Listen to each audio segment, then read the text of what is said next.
So in light of the events that transpired this week, we organized this webinar to focus on the 2023 interim budget. So today's discussion will focus on the issues of the national budgeting process of Sri Lanka, its impact on the crisis and how we can fix them, and also the significance of this budget and the budgets to come in recovery and revival of the Sri Lankan economy. So to give a quick run through of today's events, the webinar will be conducted in two segments. In the first segment, we have fellow Default.LK team member, Yolani Fernando, presenting on Sri Lanka's budget process. This will be followed by the discussion and Q&A segment. So throughout the session, I want to inform the audience that you can send in your questions through the chat box to the account Default.LK questions. And we will take up all your questions during the Q&A segment.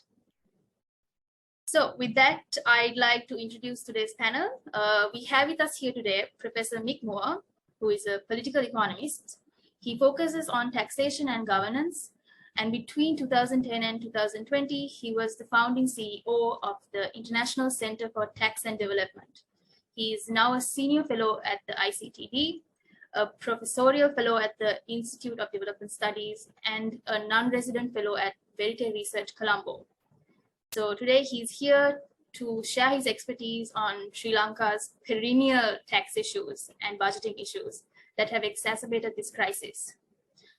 We also have Sharhrukh Wani, who is an economist at the International Growth Center based at the University of Oxford's Blavatnik School of Government, where he works with governments on focusing on economic policy reforms. He is also a columnist on economic policy in Pakistan, with articles published in Dawn, The News, and The Guardian. He will be sharing his expertise here today on Pakistani budgets and budget process and how it worked during the crisis. And finally, we have our fellow teammate from Default, Yolani Fernando. She is a public policy researcher who has previously worked at the Asia Foundation and as a research analyst at the Ministry of Finance, where she worked on budget implementation, tax policy, and the restructuring of Sri Lankan Airlines. She has been awarded the Chevening Scholarship to read for a Master's in Governance, Development, and Public Policy at the Institute of Development Studies at the University of Sussex. Well, with that, I'd like to warmly welcome the entire panel here today, and I'm very excited and for the discussion that we'll have. So I'd like to jump straight into it and hand over the floor to Yolani, who will be presenting on Sri Lanka's budget process and the budget cycle. Over to you, Yolani. Thank you, Madhulika, and thank you to everyone who has joined us for our inaugural budget forum. I just want to run through the Sri Lankan national budget process.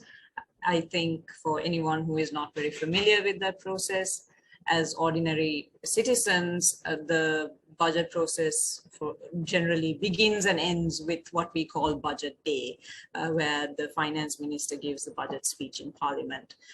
But as you may imagine, the budget is actually a much longer process, and my time at the finance minister taught me that it is a process that is almost never ending.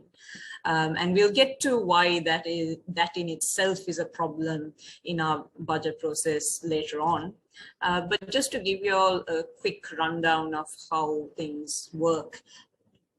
Officials at the finance ministry generally start talking about next year's budget sometimes as early as March. By July, we sort of see the call for proposals going out to the line ministries and the provincial councils, who come back with their sort of financial proposals, mostly that is expenditure proposals. And the budget department kind of looks it over and drafts what is known as the appropriation bill, which is passed through cabinet, gazetted, and then tabled in parliament for the first reading of the bill. Then it is the second reading of the bill that we call the budget speech or budget day. Now, in the process of getting proposals in from the line ministries, what we see in Sri Lanka is that we really have a bottom-up approach. And what that means in sort of the long term is that the finance ministry doesn't give the sort of guidelines that are needed for long-term planning, and there are a lot of ad hoc decisions that are made, especially on the expenditure side.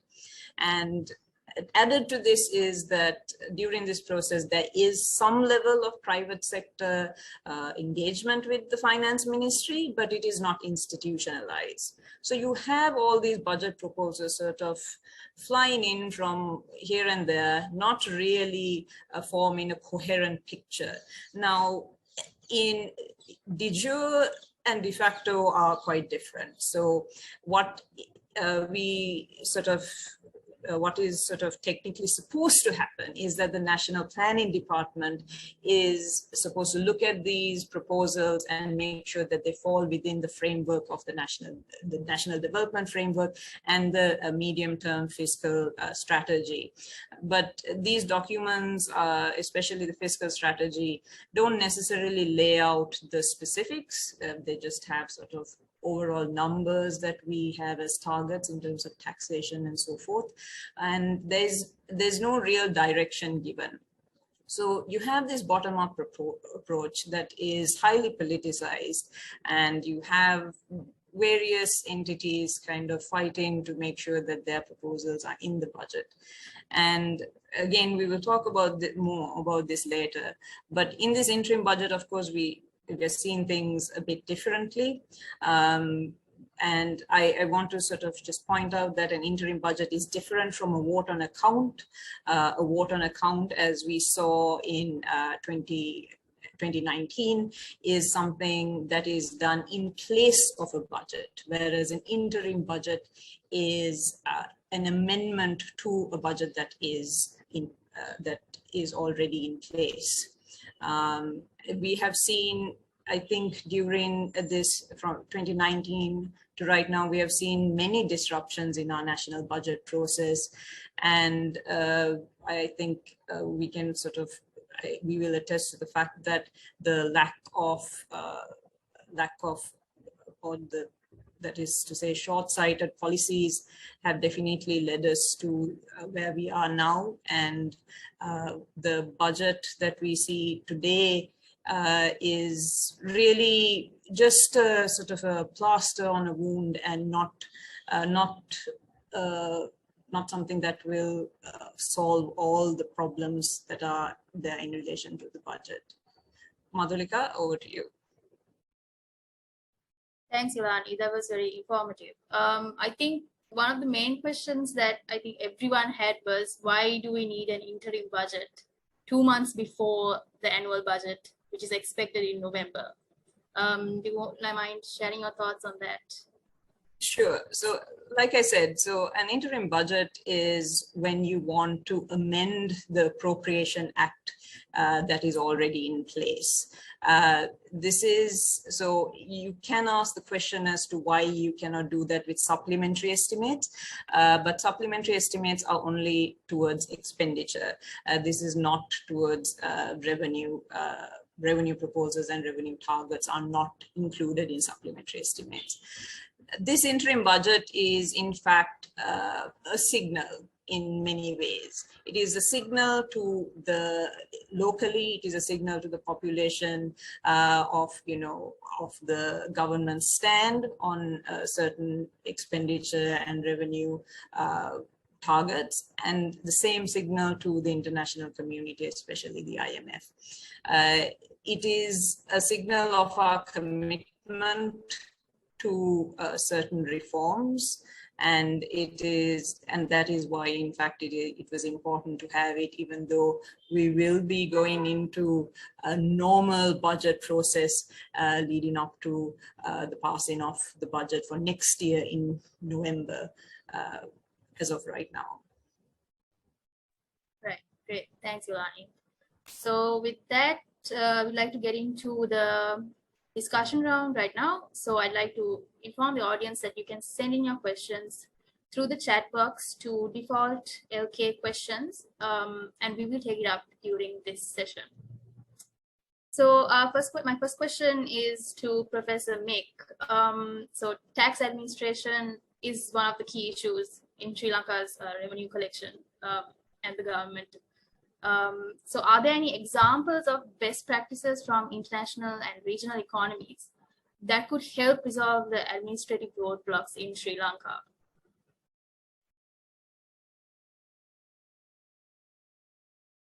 Sorry, Professor, you are on mute. Yeah. Thanks for the question, Madhulika, and thanks to Default.LK for inviting me here. I'm really pleased to talk about this. Can I just say, before I answer the specific question, Madhulika, and it's worth pointing out the size of the problem here. I mean, the government has basically agreed with the IMF that it's going to double the tax burden, that's the proportion of gross domestic product raised in tax, within between 2 and 3 years. I mean, this has never been done by any country in history in peacetime. So, you know, this is a really, really big challenge. And I wish it weren't a challenge, but the government has to get somewhere close to this if it can start borrowing again internationally. So it's a big issue. But the context of that is that governments of Sri Lanka, with very few and brief exceptions, have shown very little interest in raising taxes since the 1970s. And ministers of finance have shown very little interest in tax administration in Sri Lanka since the 1970s. So we have a tax administration system in Sri Lanka that, I mean, I try and be polite about this, but, you know, frankly, it's antiquated by international standards, especially when you consider, you know, that Sri Lanka is a relatively rich country. So we have a really big issue about tax administration. And it would be lovely if there was 1, 2, or 3 very simple things that could be done to improve this. But unfortunately, I don't know of anything that could be done, and I don't think there are 1, 2, or 3 simple things, because you know, imagine the University of Colombo or some other university that had just been really badly run for 20 years. It's very hard to come in as a new vice chancellor and, you know, with a few, you know, strokes of the pen and clicks of the finger, make a significant difference. We're into a very, very long-term process here. And in a sense, you've got, just let me illustrate this briefly. I mean, in tax administration, as in so many other things, the first thing people talk about now is digitalization, going online. And of course, in principle, it has enormous potential benefits, but it doesn't work alone. And the Inland Revenue Department did introduce its very first significant tax administration system called RAMIS in, I think, 2016. So it's about 6 years ago. And that is still not functioning properly. And it's not functioning properly because no one has, you know, seen it to be their business, a minister of finance or a secretary, to go and sort it out. It's not an impossible problem. So I think that illustrates the issue. A lot of things that could be done with good leadership and a clear sense of direction. We could make quite a lot of progress, but there's not going to be any particular thing we can import and, you know, put in place that's going to make a significant difference. Right. Great. I'd like to pose a question to Sharhrukh. So yesterday's press conference, something that was spoken of was the introducing a cost recovery price mechanism for fuel and electricity so as to minimize SOE related fiscal risk. And one similarity between Pakistan and Sri Lanka's economies is that the subsidies on fuel and energy. So have there been any attempts to fix this problem, and how has the impact been in Pakistan? Thank you very much, and thank you for inviting me. listening to Yolana's introduction about the Sri Lankan budget process, it's exactly like Pakistan's. So it's interesting. So for instance, we call it mini budgets, rather like we have those several times in the fiscal year because of some ambitious fiscal targets we set, or we want to move stuff around and not hurt certain people who don't want to pay taxes and move it to other people who have to pay taxes. So if it's any benefit, Pakistan is about in the same-ish position when it comes to institutional thinking around its budget process and economic policy. The energy question is very interesting. Maybe let me phrase it in a sort of a context of where the country stands and how critical perhaps energy subsidies and fuel subsidies have been and where it stands right now. So Pakistan has and I'm saying there will be similarities here with Sri Lanka, has a core problem. The fact is that it doesn't tax enough and it doesn't export enough. And it hasn't done this for decades. And because of that, it has to go to the IMF every few years and to a number of other bilateral partners to bail it out, so it can sort of continue to run the country the way it's running. And the current IMF program, which Pakistan has been part of since 2019, is a continuation of the same sort of the two symptoms of its problems. Not enough tax revenue, about 10% of the GDP is collected in tax revenue, and not enough exports, especially compared to the import bill. So Pakistan exports about half of what it imports. So it has to find ways to cover it. The only sort of redeeming feature there is that because Pakistan exports a lot of labor to the Middle East, it's able to cover some of its import bill through people sending money back to their families. And also because of its largesse, it has a number of bilateral partners for geostrategic reasons who are able to provide line of credits, and sort of China, for instance, provides sort of money to the central bank, which they can't use, but sort of just to keep, just to sort of pad the central bank balance sheet. So very sort of interesting ways of sort of running the country, but that's sort of the underlying two symptoms of the various reasons why they are, but those two main problems. The current challenge has been that earlier this year, the last administration, which is no longer in power, provided a range of fuel and energy subsidies, both on petroleum and electricity, as part of sort of building up a political coalition or whatever the reason was, which derailed an existing IMF program. The subsidies were so big that at one point they were costing, I believe, over 100 billion rupees every month. They were more than the country spent on much of the social spending. It was quite ridiculous. And of course, the country didn't have enough dollars to cover the increasing imports. So because much of the energy consumption, fuel, as Sri Lanka would be in the same boat, is like has to import fuel from outside. So it neither had the rupees to cover the domestic budget deficit, neither the dollars to cover the increasing import bill. Since the government changed, that subsidies have been now removed. So that has had basically few direct impacts. It's sort of the budget deficit is now going to be reduced because of it. But on the onwards, it has increased inflation quite significantly. In fact, last month, Pakistan's inflation rate went up to, I think, 47-year highs, so since 1975. But these are, of course, sort of the subsidy problems. But underlying Pakistan's energy sector is incredibly broken. The way both on the supply side and the demand side. So the Pakistan's energy sector heavily relies on imported fuel because it hasn't invested enough in, let's say, hydrocarbon or other forms of creating sort of electricity. It also hasn't invested enough in public transport, so a lot of people are exposed to fluctuation in global energy prices. And the country, because doesn't have enough of a fiscal base to subsidize these sort of fluctuations to ordinary Pakistanis.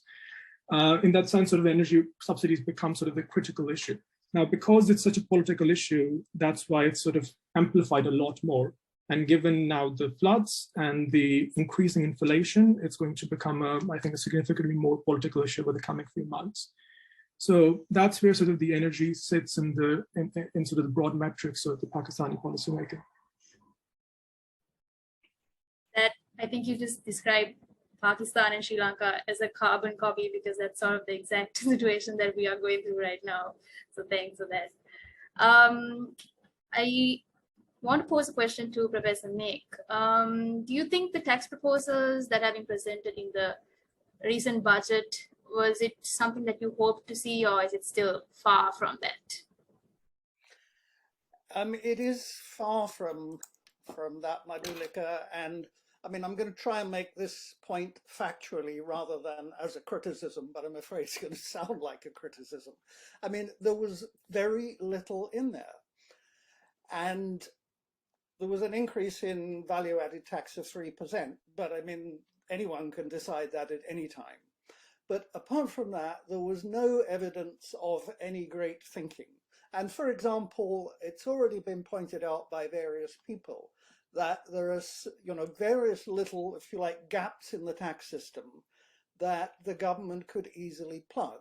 A good example is in 2019, the government agreed on a formula for taxing cigarettes, an index that would, keep the tax going up as various other things changed. It agreed it hasn't implemented it since, but it could simply have said, we're now going to implement it in this year and get more revenue. It didn't do that. So there is, no sign, I'm afraid, that a great deal of thinking has gone into this. In a sense, that's not surprising, because we know the Ministry of Finance has not been thinking about tax for a long time. They have very little capacity. We don't have a finance minister full-time thinking about these issues. It's a very part-time job. So, we should not be surprised. On, a couple of other issues, the president made a speech a couple of weeks ago where he talked about introducing a wealth tax. I was hoping that there will be some signal in the budget of what this wealth tax would look like. What would you tax? And I was hoping that he would say, we're going to try and tax property, real estate. No mention of this.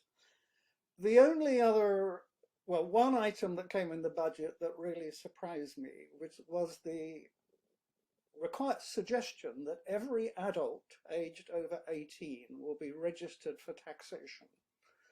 Now, this might sound like a statement of intent. It makes absolutely no sense at all. I mean, absolutely no sense at all.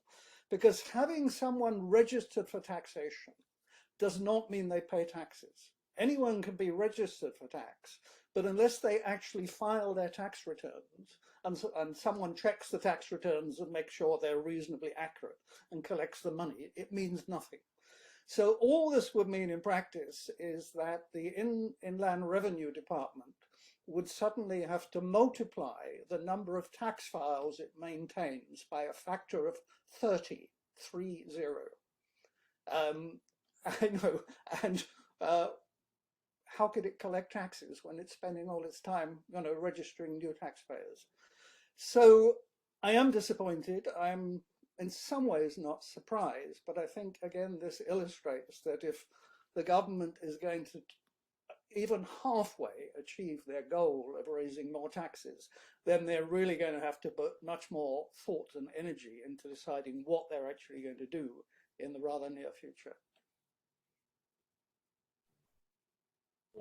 I do have a follow-up question on wealth tax before I go on to the next question, is that there is a significant debate going around wealth tax in Sri Lanka right now, and it was brought up yesterday during the IMF press conference as well. So if we are to implement an effective wealth tax, what would it look like, and what would be the roadblocks on the way to implementation? Yeah.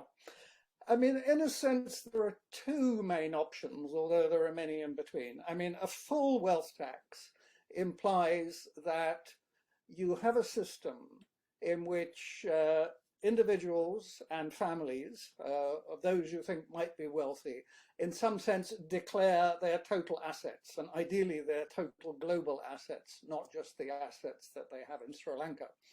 And then you levy something like 0.5% a year on those assets.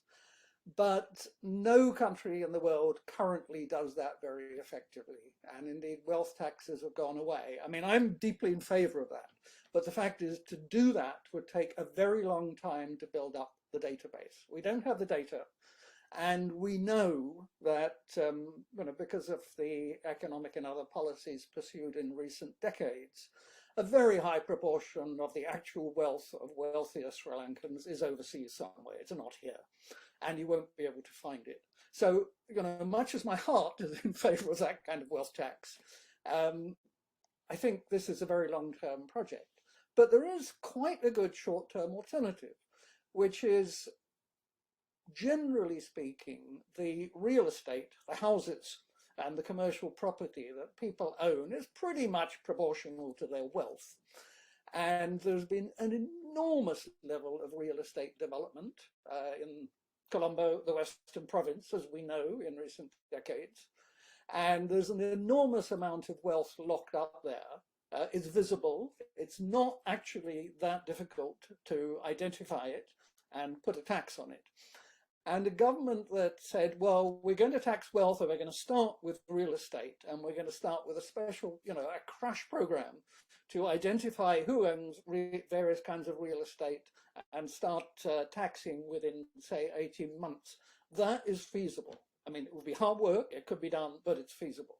So the fact that there was no mention of that, as I say, is kind of worrying. Yeah, I think that alternative does sound more feasible. So thanks for that. I have a question for Sharhrukh.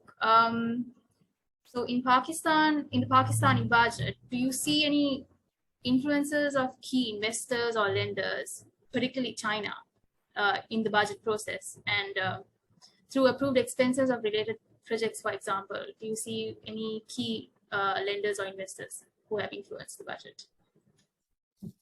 Before I come to that, I just want to, on the question around wealth taxation, particularly property, Pakistan has, in fact, has this weird economic policy in which it incentivizes more capital into real estate, entirely because of political economy reasons, and it's not a very good idea because it's a non-tradable sector for a country which can't export enough.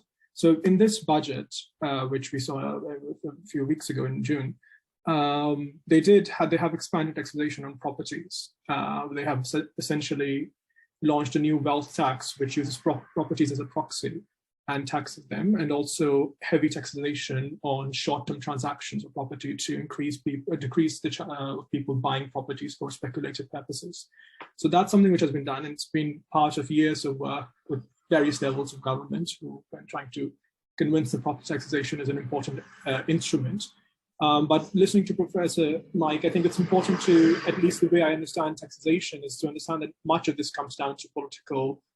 It is fundamentally a political question for everywhere in the world, where the tax administrations are built, what instruments are used, who is exempted, how much are they exempted, how much enforcement is complied. So, and that's sort of the fundamental also in Pakistan, but also elsewhere where I and my colleagues have worked, where taxation is, of course, a big issue and how to mobilize domestic revenue.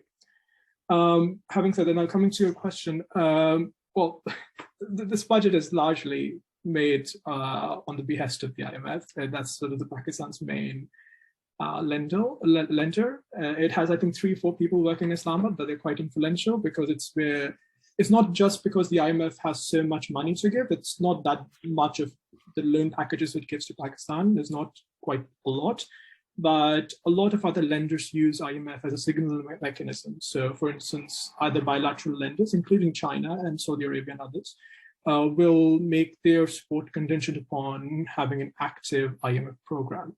And that's largely to judge fiscal discipline within Pakistan, and that makes absolute sense. Also, for private lenders too, IMF program provides the same sort of signaling mechanism. So budget process in Pakistan, particularly when there's an ongoing IMF program, they're quite influenced by what the program's conditionalities is. Much more particularly so in this budget, because Pakistan had to do a lot to make sure that the program was resumed. And so the new tranche of payment came in, so because it was struggling to pay for imports. That doesn't mean that it's always the case. The country, because of mini budgets and other ways of spending money which are not in the budget, it does end up doing a lot of things which the IMF might not approve of. Now, China that's a question we often sort of talk about and get, right? So China, what's the role of China in sort of both budgetary but also broader economic policy? So there are a few things, right? So first of all, it's true China is now Pakistan's biggest single lender, so by far the biggest bilateral lender.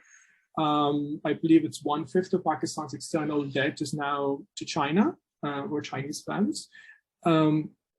And that's sort of an important bit. The second thing is, of course, the Chinese loans don't tend to be higher interest rate, right? So they tend to have, let's say, 2.5% is what a concessionary loan from some IFIs would give to Pakistan. China would probably give around 4 or 5%, and that kind of also makes sense because Chinese investors want to make profit. And they tend to lend to countries where there's a higher risk. And it's also really important to note that for a lot of borrowers of Chinese lending, Pakistan included, but also other countries like Zambia and elsewhere, it's not because there was a dollar-to-dollar match by some other lender and the client country made a conscious decision that we will borrow money from China as opposed to the World Bank or the US or some Eurobonds. China is often the only lender there. They're the only ones who are willing to put in money of that scale to often what are difficult financing environments for most other Western lenders. And we can see this from data, right? So US and EU lenders can't match dollar to dollar to what China is able to lend. It's also important to note why China lends that. So I think a lot of it, my friend Amar Malik has done some work, who's based at the College of William and Mary. And it's really interesting, right? So geopolitics plays a role, but so does a lot of capital Chinese firms have, a lot of SOE firms have. And after 2008 financial crisis, until then, a lot of this capital was given to US treasuries. China has attempted to diversify where it puts in all of this capital. So it creates a lot of things, so it makes a lot of money. It needs places to invest that money. And that's where BRI and all of these initiatives of Chinese financing come into. And also a lot of it is also capacity, right? So it has a lot of capacity to produce steel and cement and needs somewhere to spend that. So it makes absolute sense for them to go around and lending a lot of capital to countries to build infrastructure. And the final thing I would say is that Chinese lending tends to be a lot more public, in part because there's skepticism, a lot of skeptical attitudes, some rightly, some wrongly. But because they tend to be tied to specific and very public projects. In Pakistan's case, most of Chinese lending is energy. And then to a lesser extent, it's transport. So these make obligations much more clear on the balance sheet.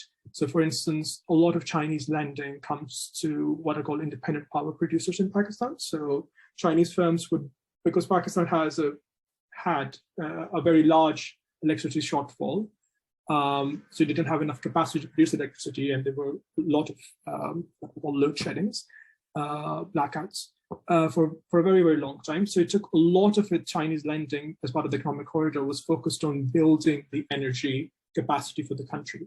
So a lot of Chinese firms would build independent power projects, which then the government buys electricity from and then gives it to what we call discos or distribution companies. So that those make these lending obligations from China very clear. In some cases, they're dollar dominated. That means you're selling electricity in rupees, but you're paying your obligations in dollars, which exposes the government and by extension, the people to a lot of exchange rate risk. So that's sort of the key bits of at least how I look at Chinese lending within Pakistan. They don't tend to interfere in budget processes per se. It's a very different way of sort of lending, and it's typically much more concerned with sort of how sort of the commercial endeavors in the country are doing. And so it's much more tied to payments around energy and transport project rather than tied to how the government is actually getting that money. But there is concern increasingly now, I think, in making sure that the macro stability is maintained in the country. So it does roll over loans much more for Pakistan now. So it has done so. I think a few weeks ago, it rolled over another debt obligation to make sure Pakistan had enough sort of central bank reserves. So I think that's sort of the broader picture of the Chinese interest or relationship in economic policy in Pakistan. Thanks, Sharhrukh. That was actually a very good analysis. So now I have a question for everyone, the entire panel. As international observers, for Professor Mick and you, Sharhrukh, as observers of this crisis going on in Sri Lanka, what kind of signals were you hoping to see from Sri Lanka's budget? And how do you think it would contribute to emerging market crises? Shall I go first? Yeah, sure, Professor. Yeah. Okay. As I said, I'm disappointed with the signals on revenue, but there's another issue which I think is just as important and in some ways more disappointing, which concerns the issue of social safety nets and expenditure. Now, if you look at the agreement with the IMF, it's very explicit that there should be more spending on social safety nets and the coverage should be increased and they should be better targeted, which is exactly right. And this is a great opportunity to get external support to actually expand social safety nets. And as I think we all know, the social safety nets currently in Sri Lanka are frankly embarrassing for a country of this relative wealth. They're very small in value terms, and they've been shrinking, in fact, in value terms over a very long period of time. They are very politicized and very badly targeted. I'm talking particularly of Samudi here. And the administrative costs are very high. So Sri Lanka has the opportunity now with external support to introduce a significant cash transfer program directly to poor households and ideally directly to, as it were, the senior female in poor households to the extent possible.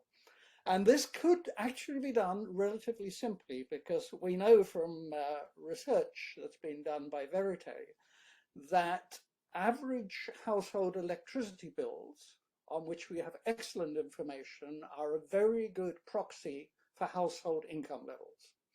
And 99% of households in Sri Lanka actually buying their electricity from the Central Electricity Board, and we have the records.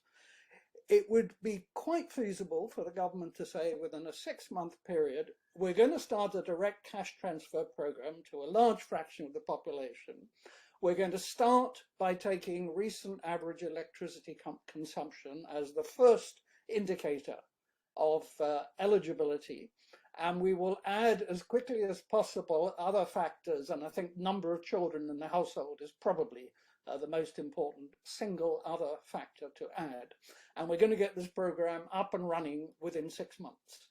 Again, it would be a crash program, but it's discreet and simple and it could be done. And if you actually look what's been done in terms of social safety nets, it's completely conservative. It's not changing the system. It's giving a little more money to Samurdi, which is really not a good use of money. And it indicates to me a frankly disappointing conservatism over this at a time when the IMF, contrary to our stereotypes of the IMF from the past, is not saying cut health, cut education, cut health, cut social safety nets. It's saying spend on social safety nets. So to me, that is really possibly the worst signal coming out of this interim budget.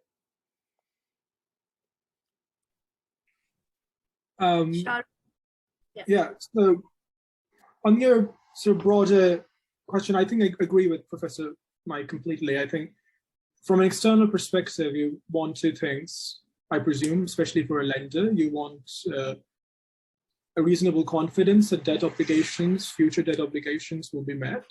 And the second thing is you want to know, and they're equally important, to want to know that there's sort of social stability. And that's where, especially with inflation, it's important to make sure that people who are sort of on the bottom of the social strata are being provided enough support, and cash transfers are one of the most low administratively cost ways to do so. And it's the evidence throughout different countries.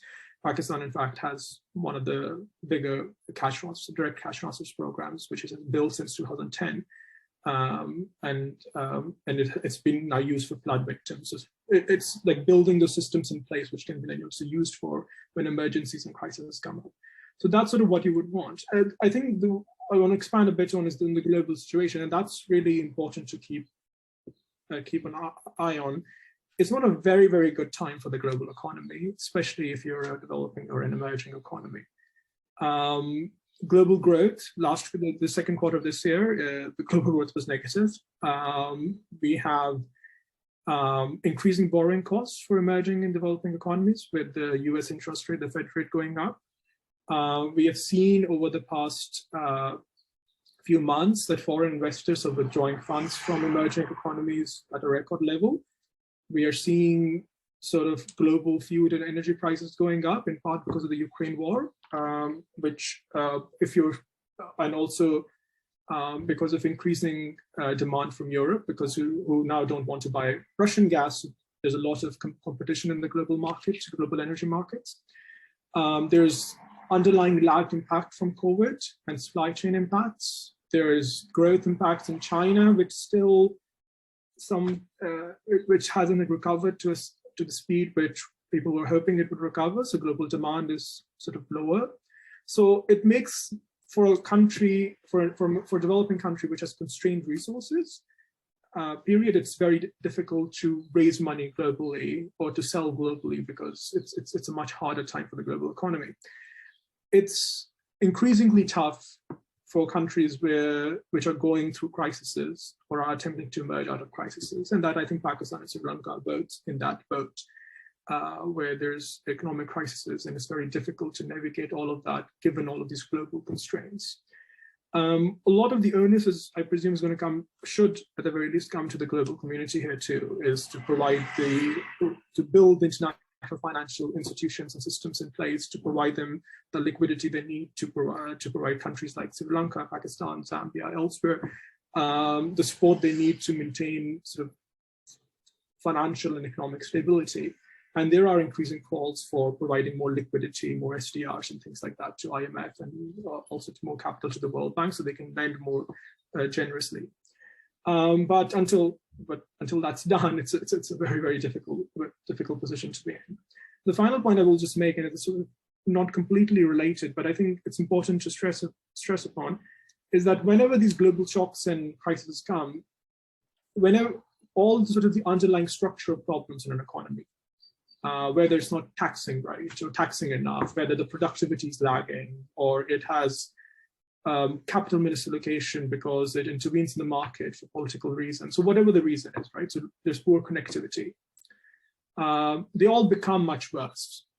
So, and that's what we saw during the pandemic, is that's a massive shock to almost every economy in the world.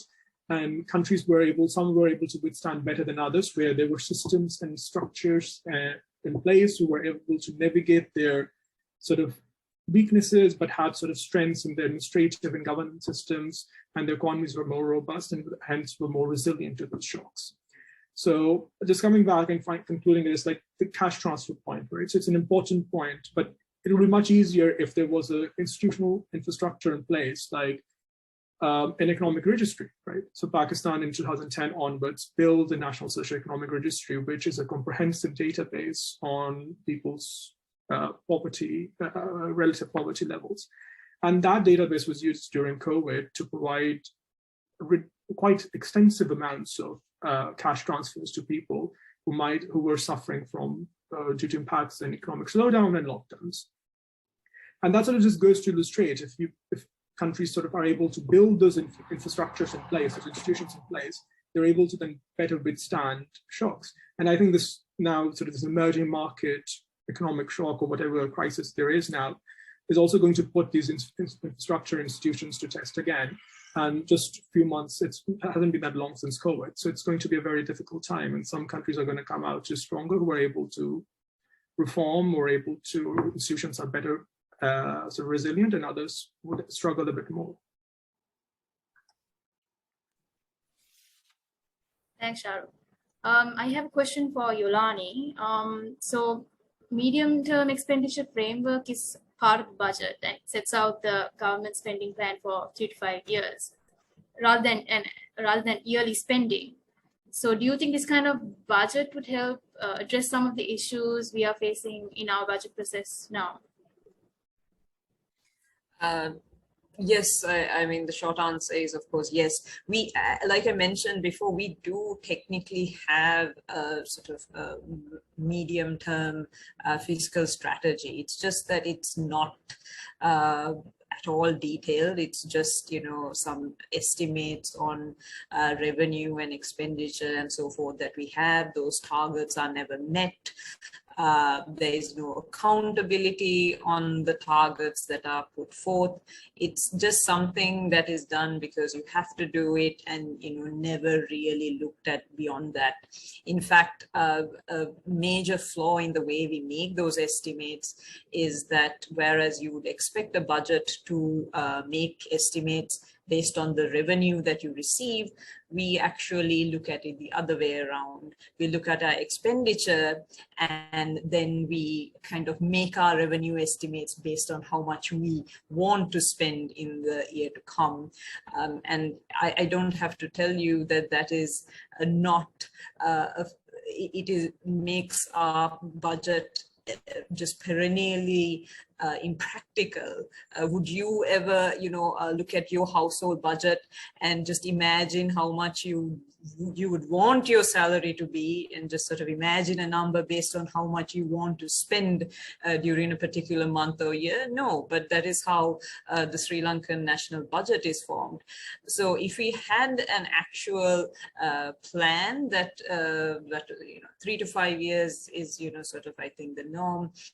If we had that and we had a mechanism to keep our budget, our national budgets to that framework, it would definitely be better, because the budget process is highly politicized, as you can sort of imagine, and you have various entities sort of putting in their proposals, like I said, in very ad hoc manner, and that obviously hurts our sort of overall trajectory.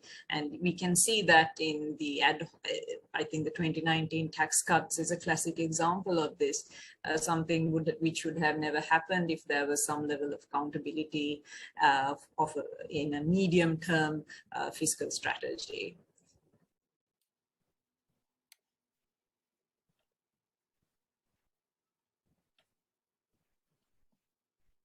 Sharhrukh, do you want to add anything to that, sort of a comparative analysis between Pakistan and Sri Lanka? No, apart from the fact that it's completely the same, right? So you need to, as long as there are systems in place to make sure governments take a larger diverse span when they create budgets and consider the implications and accountability features more closely, but they don't. Like even in Pakistan, the budget is done completely the same way. It's a lot of I shouldn't, like in the last one of the earlier budgets, I remember someone in the finance ministry, senior bureaucrat, saying that the same thing. There was a budget and that they wanted to show that the deficit had decreased by a certain degree, and they just assumed some of the state-owned enterprises and state sort of owned obligations would generate some profit for them.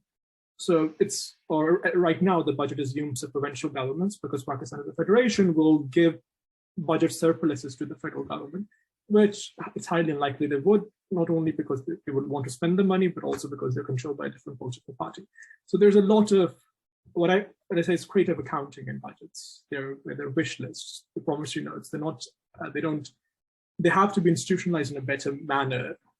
Also because people can then hold the governments accountable, because there's an accountability mechanism. But unfortunately, they're not. Yeah, that makes perfect sense. I'd like to pose a question to both Yolani and Professor Mick.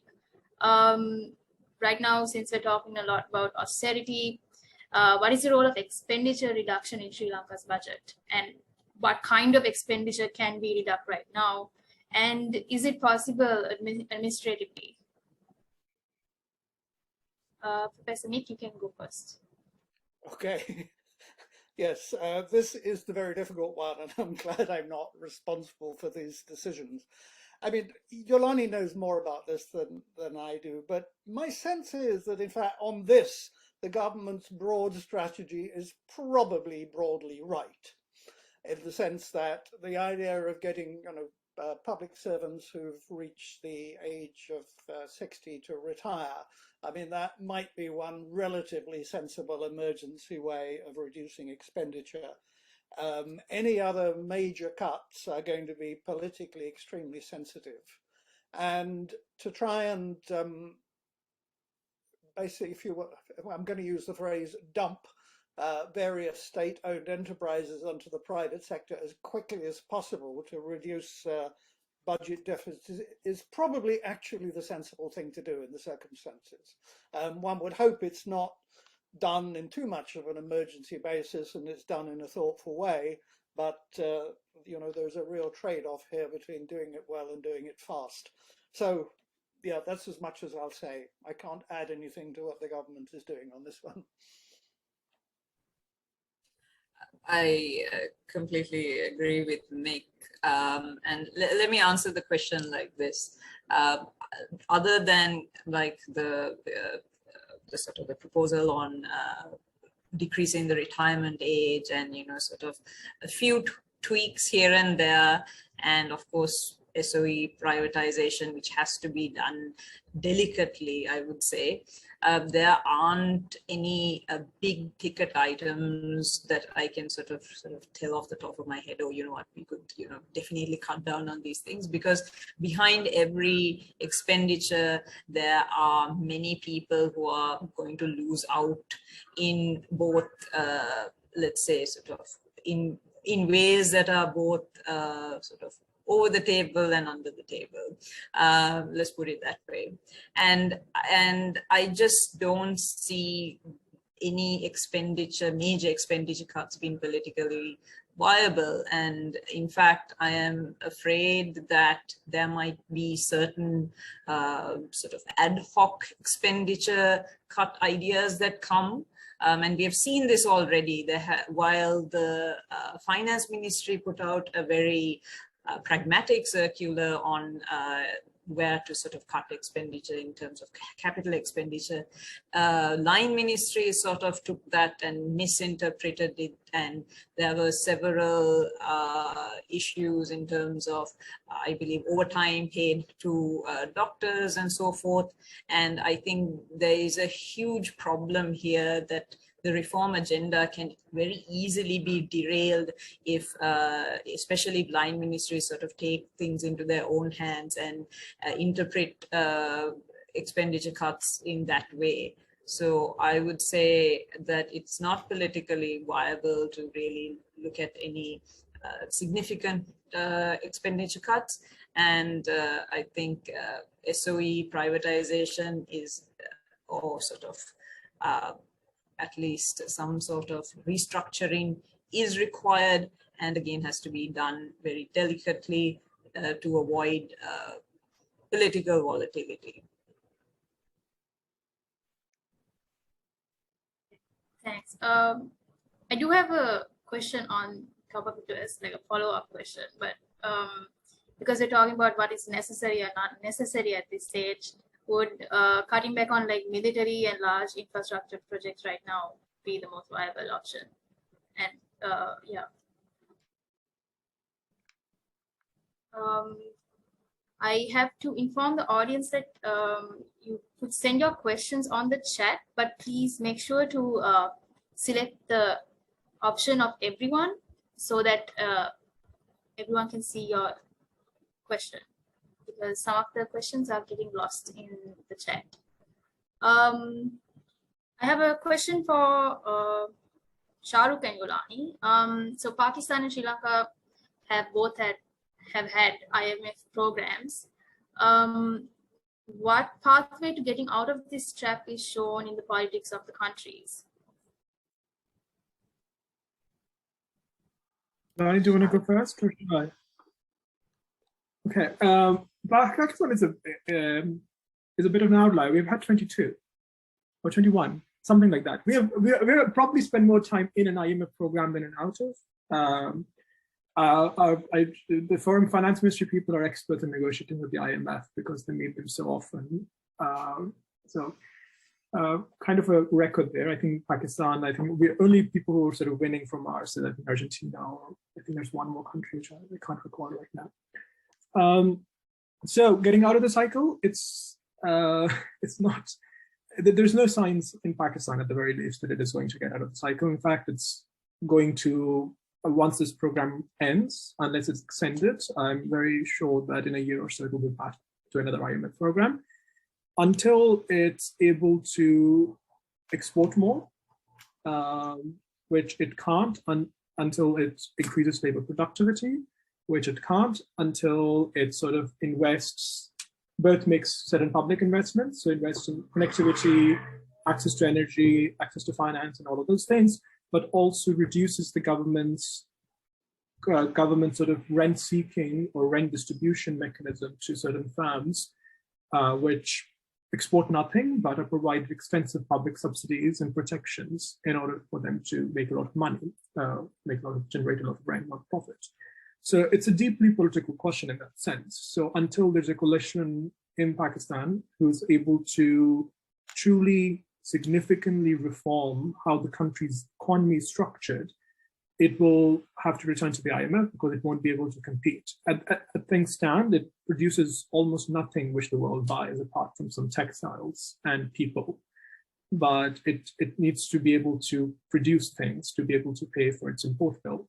And that's a very difficult question because a lot of, it requires, as all reforms do, it's going to produce some losers, and people who tend to lose out on economic systems tend to block reforms very quickly because money is at stake. So it will require a lot of careful navigation, but also a lot of political willingness for someone to create and balance those winners and losers. As things stand, I don't think that's likely. And of course, the related question to that is taxes, right? So it has to be able to go from 9–10% of GDP in tax revenue to closer to 15% or something like that, to be able to invest in critical public services, build infrastructure, expand connectivity, both digital, but also roads, trains, public transport, fixed energy sector. That a lot of it requires public investment. And again, it's not because the country doesn't know what to do. I remember in the late 90s, there was a massive $300 million World Bank program to reform the entire tax administration. It did nothing. Because at the end of the day, it's a political question. Someone has to be able to withstand varying pressures for it to invest in state fiscal capacity. And there are ways to do so. There's administrative ways to improve how tax systems are built in the country, use technology or digital technology in some cases, but also policy decisions to expand what things are taxed. Maybe property should be taxed for. Then there's so many exemptions in the tax system that it's quite ridiculous, which can be reduced. So there's quite a bit it can do, but it's right now, because of how the country's political structured, it's highly unlikely that anyone is willing to undertake massive reforms in such a polarized, politically combative structure right now. Sorry, I'm being very pessimistic, but. No, Sharhrukh, I think you're echoing my sentiments as well. We have not achieved as much as Pakistan. This is only going to be our 17th program, so we're losing on that game. But I think I'm going to sort of take this question because it's a question that comes up in every single kind of talk show or sort of discussion in so on local TV and all that. Oh, we've gone to the IMF 16 times, and where has that gotten us? Why should we go a 17th time? And to anyone who sort of has that question, I answer that we have never kept our end of the bargain. That is the basic point of it. The reason we failed is not because necessarily that the IMF suggestions were not what was needed for our economy. It is that we have never had the political will to go through an actual reform agenda, and we are seeing the results of that. I believe in the 2015 to 2019 period, there was sort of, after the IMF program in 2016, there was a major push towards revenue, fiscal consolidation.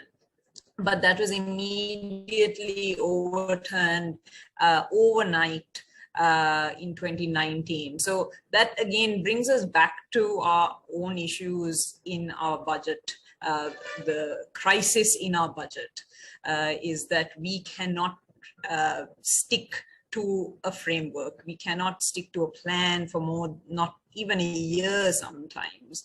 So we will never be able to do long-lasting reforms if we don't fix the system first. So I'll just stop there, but just to say that we cannot really look at our 17th IMF program the way we have in the past if we want things to change and if we want to prevent a default in the future.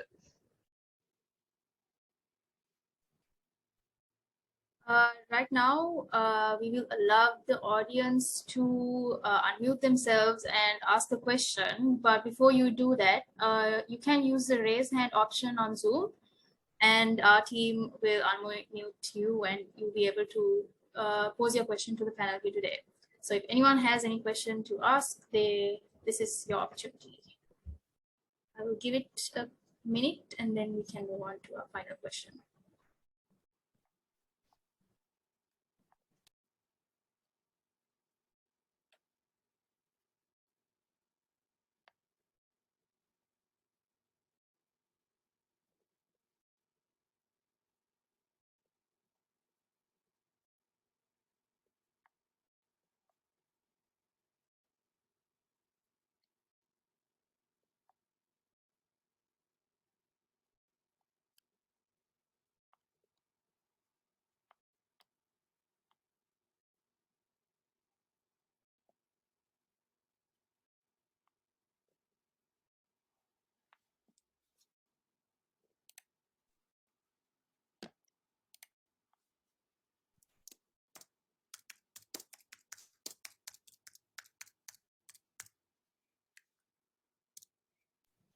All right, then we have one last question from the chat.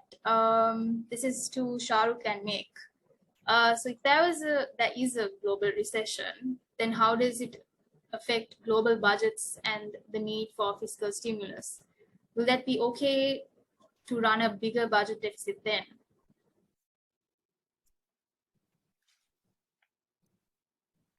Sharhrukh first. I don't think so this is going to be so much variation between countries here. So if there is for instance, if you're in the current IMF program, then it's best to meet whatever the budget deficit requirements are in that program to provide that indication to the market. I think there's a lot to be determined around what kind of global support there will be over the coming few months or year, and that also depends on how the global economy shapes up.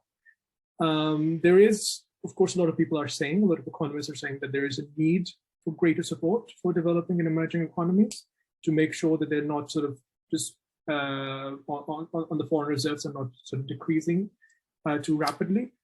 But it depends on how quick the global community comes into action. So it depends on how, it entirely depends on that. But even on that support is going to be largely focused on external front, on the domestic front.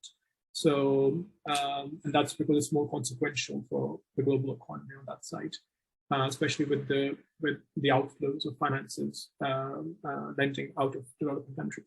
So I wouldn't take this as a measure of sort of just spending more at this point, but hoping or making the case to the global community, particularly the G20 economies and the sort of bigger stakeholders of the IMF and the World Bank, to provide greater for these institutions which already exist to have the right amount of liquidity to support developing economies over the coming few months, because a lot of them are needed, right? So Bangladesh might need something, Sri Lanka, Pakistan are in there, Zambia's in a program. There are many other countries which are in negotiations with the IMF or talking to the IMF to provide that support on the external front. So it's to be determined.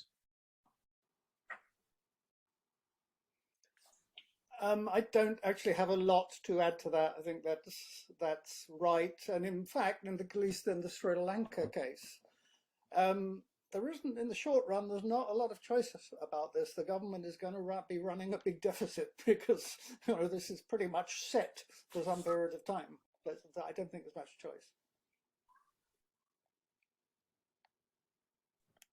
Thank you.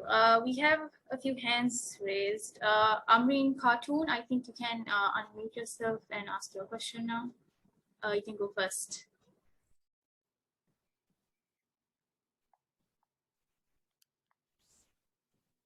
Hello, so very good afternoon to everyone. I'm from India, so my question will be to Mr. Sharhrukh Wani, that which global trends will shape the world economy in the next 10 years? Which global what? Do you mind repeating it, Amreen?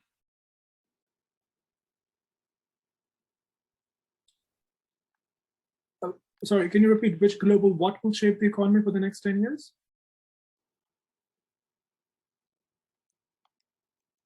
I think it was global trends. Which global trends will shape the world economy in the next 10 years? That's a very difficult question. I'm not completely certain, right? It's so predicting what the economy does is a fool's errand. It's like predicting the weather. You really can't get it right, because even 3 years ago, would you have predicted there was going to be a pandemic and would change the entire economic policy front, both at the global level, but at every national level in the world? So it's not predictable at all. There are some things which we can talk about. We can talk about the fact that increasingly there's going to be exposure to climate change driven impacts in certain countries. That's going to require infrastructure and institutions. So Britain has more heat waves, Pakistan has floods, there are different countries who have droughts. So that requires greater investment to make sure that those effects are mitigated and countries adopt, particularly around food security. And the other thing probably to focus on, and that's more immediate term, is on how and that's also tied to this, is also the energy transition, is how much of the world, of the global energy policy and transition is going to look like, how much investment is going into non-hydrocarbon sources of fuel, or transition fuels, such as natural gas and liquefied natural gas and other things like that. So probably those are the things to look out for. But again, it's something can happen. So we don't really know how global productivity will look like, how the US labor market will look like, which is looking pretty good right now.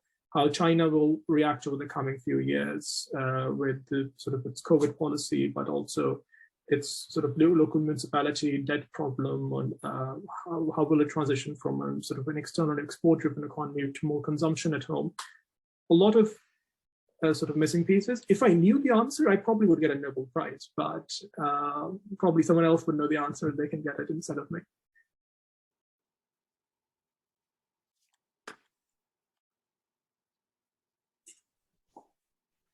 We have two more hands raised. Minasha Samadhyakara, you can ask your question. Hello, my question is not necessarily directed at any particular person. So I just wanted to ask, so we've seen commitments to the IMF in terms of austerity measures, but in light of the food and health crisis, what should the government's commitment be towards the citizens who are struggling at an unprecedented level? Speaking of the lower socioeconomic classes in particular. Thank you. I'm willing to answer that. Well, the answer is I think the point to largely the point I made before, which is that most countries of the economic level of Sri Lanka now have some form of direct cash transfers to poorer households. And it's not that difficult to do, and we know the technology. Sri Lanka doesn't have it. I think by far the most important single thing to do is to try to put that in place as soon as possible. In the longer term, there is no doubt a lot of scope for improving the quality of spending on the public education system that's not very efficient, but that is really very much a long-term project. So I think in the short run, it's really quite simple, actually.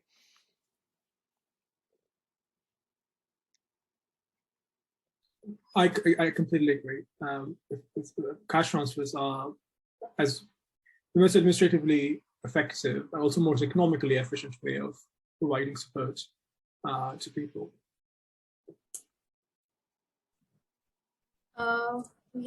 We have time to take one more question. I would like to remind the audience to keep your questions on topic on budget and public finance. Vasant Dias, you can unmute yourself and ask your question.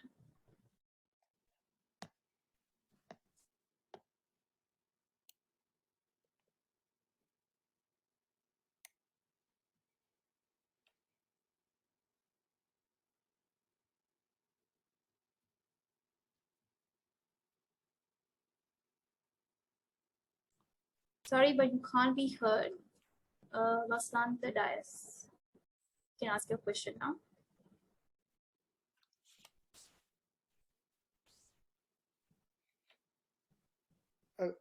This is the question, what solutions you suggest to Sri Lanka, right?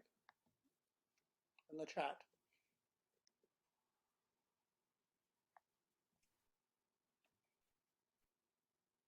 Yes, maybe we can just take that question. Mick, would you like to go first? Sure. Well, I could go, we could all give a very long list of all the things we'd like to see in Sri Lanka. And the issue is what is actually politically and organizationally feasible. And again, I think we've actually covered the main issues here. I think it's inevitable that, you know, the tax burden is going to have to rise, because until it does, Sri Lanka has very limited access to overseas borrowing.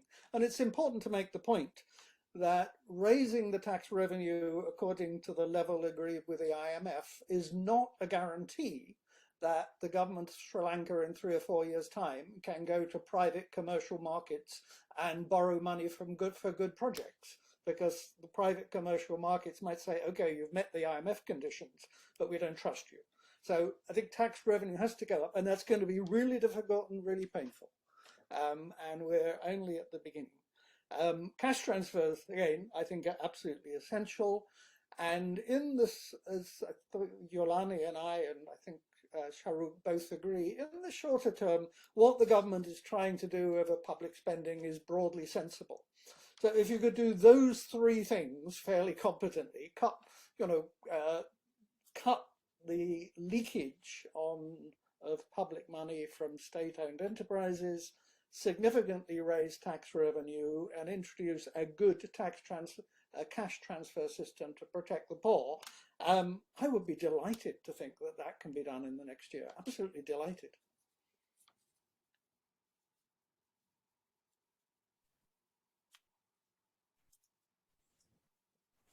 I mean, I think, Mick, I think you basically covered most of it. I would just like to add that there is this conversation about subsidies versus cash transfers. And I'd just like to sort of state that it's quite obvious from the research that subsidies eventually, the way that we have them, especially things like fuel subsidies, are basically badly targeted social welfare for the middle class. And in this level of crisis, it is unconscionable that we are still having this conversation where we seem to think that middle class consumption should be subsidized by the state. And I think it goes back to, you know, a solution would be for us to really take a good, long, hard look at what we consider social welfare and who deserves it and how much people deserve. And I would say that that would be a start on a sort of maybe a sort of more philosophical level even, that is that we need to really take a good, long, hard look at to, because we Sri Lankans pride ourselves, about our social welfare, but we should really take a step back and talk about who is actually benefiting from our current system. I'm just going to jump in there again, if you don't mind, Madhulika, and just point out there is a very major gender dimension to all of this. I mean, to put it simply, most of the subsidies that are currently available tend to go to men rather than women. The people who really need help at this moment are poor mothers. Women who are responsible for children have very low incomes. And those are the people we need to target, above all. And the only way we actually know of targeting those people is cash transfer systems that are payable to poor mothers.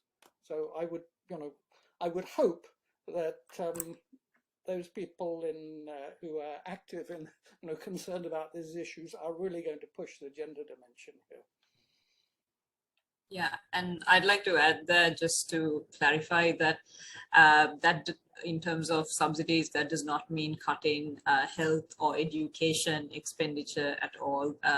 We do not spend enough, and we do not spend well on those two sectors. So that would, if we cannot spend more, we should just sort of look at how we can better target our expenditure in health and education, but definitely not reduce those already meager budgets.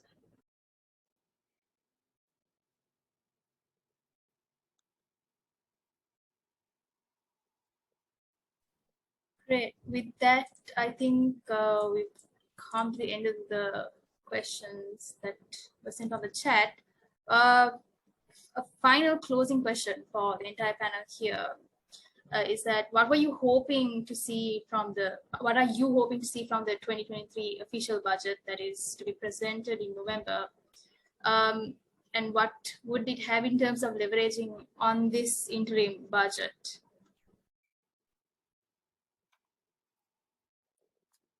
Who goes first? Shall I go first? Yes, Yeah, please. sure.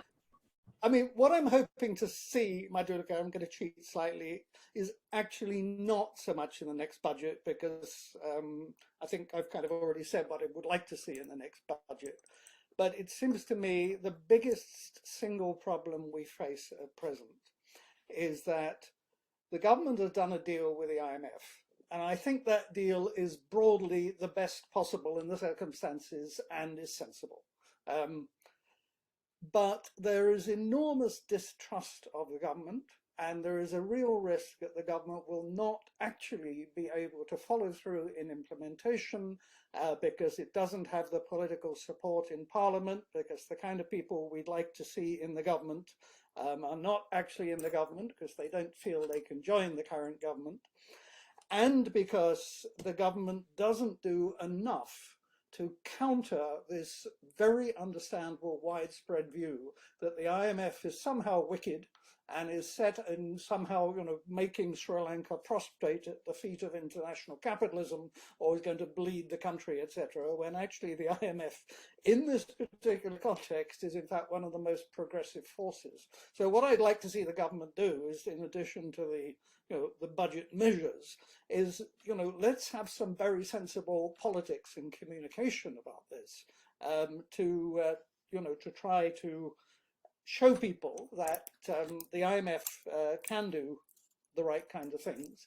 And in particular, that is going to be much easier if the government does take the direct cash transfer system easier, rather than that, these trivial actions have just been proposed to slightly increase the amount of money in a totally inadequate and very badly targeted social protection scheme.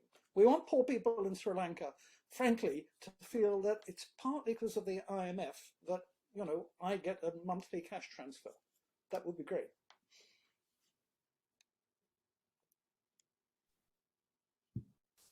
I don't have a sort of clear answer. I think it's for people who are experts who follow Sri Lankan economy and politics more carefully to set up, to have clear demands. What I can say few things. First of all, I think it's a really interesting point that Professor Mike is making about the IMF. It's not a sort of an evil device. It's the obligation it sets on almost any country are fairly reasonable, and it has become more reasonable over time. But at the same time, perhaps contrary to what Professor Mike you're saying, is like sometimes I find that it's useful to blame the IMF when you're doing hard reforms, to say that they're making you do it and don't waste your political capital on it. So, and they kind of are used to it, and countries do this, like Indonesia, when they eliminated fuel subsidies and liberalized the entire sector, they sort of blamed the IMF. So they, like, I would keep that road open too, blaming the IMF, and I think that's a good strategy. I blame them whenever I run out of my weekly budget here in London, so also that's important. I will do two things. First is I think generally, and this has nothing to do with Sri Lanka specifically, but within constrained resources, public policy generally is about learning from trial and error. So sometimes governments do something and it doesn't work out, and they need to learn and then do something better. And as we're talking about subsidies and cash transfers, it's sort of a measurement that it's important perhaps to look at evidence-based public policy in a much more coherent manner. I know it's talked up a lot, but it's important for governments to look, and it doesn't mean just looking at data, but it means looking at broader evidence and intuition and interpretation much more holistically to understand where government targeting and government programs are having the desired impact they want to have, what were the causes behind various economic crises, how can they be solved, looking at part of some sort of coherent structure. And that's what my sort of law advice and sort of conversations in Pakistan are, and that's also what my work is, right? So looking at how we do use evidence and research and data and intuition in a much more coherent manner. Because governments tend to learn, some governments don't, but many do tend to learn over time. But the trial and error is very costly because a lot of people's lives and livelihoods are dependent if the government doesn't do something, makes a very large mistake. And we all know governments, particularly in our region, make mistakes quite often. The second thing I will say is not for what Sri Lanka do, but I just think, and this again kind of came to mind when Professor Mike was mentioning that the private lending market is going to be close to Sri Lanka for a while, and that's quite true. Not only because it takes quite a bit of time after that sort of a macro shock to build the credibility and credit ratings to go to the private market, but also because it's much more constrained. No one is trying to lend to developing countries right now because it's much better to lend to America. And there's that sort of a significant overreaching constraint. So there's also an onus on the international community to provide adequate support at this point. So Sri Lanka can't wait until those markets open up again. But here, particularly role of development finance institution and blended finance could be very, very useful. So providing that sort of more patient capital for Sri Lanka to continue to build the infrastructure it would need, or institutions it would need, to improve productivity, be able to export more, be able to create a more competitive economy.